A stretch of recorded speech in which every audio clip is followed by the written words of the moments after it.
جتنے بھی انسان ہیں، انسانوں کے فطرت میں یہ بات شامل ہے کہ وہ اولاد کو پسند کرتے ہیں، اور یہ اولاد اللہ تبارک و تعالیٰ کی طرف سے ایک نعمت ہے اپنے بندوں کے لیے،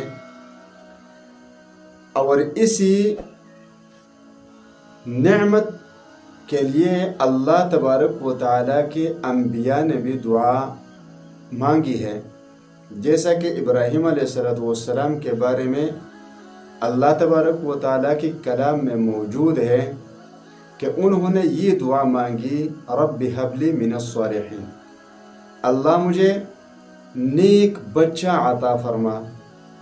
اسی طرح حضرت زکریا علیہ السلام نے بھی یہی دعا فرمائی کہ ہنالک دعا زکریا ربہ، اللہ تبارک و تعالیٰ نے ان کو بھی بچوں سے نوازا جو ان کا دیرینہ خواہش تھی۔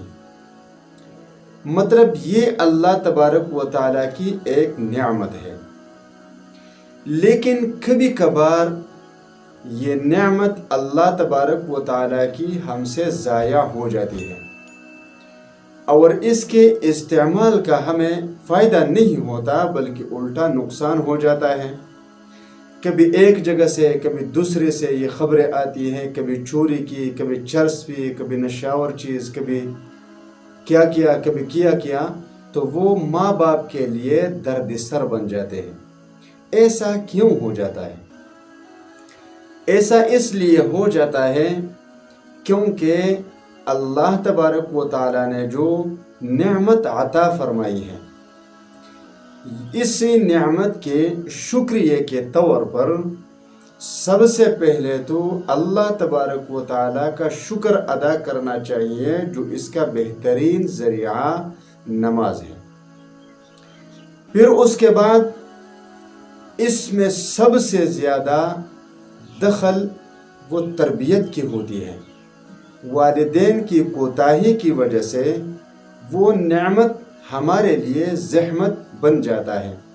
آج ہم اسی پر بات کریں گے، لیکن سب سے پہلے آپ لوگوں کو یہ معلوم ہونا چاہیے کہ یہ اللہ کی طرف سے ایک نعمت ہے۔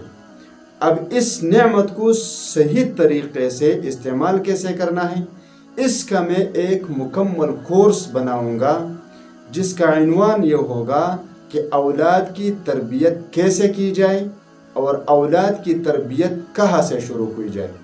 تو آپ سب اسی کورس کو مکمل پڑھیں، انشاءاللہ تعالی اللہ تبارک و تعالی کی اس نعمت سے تمہیں بہت زیادہ فائدہ ہوگا۔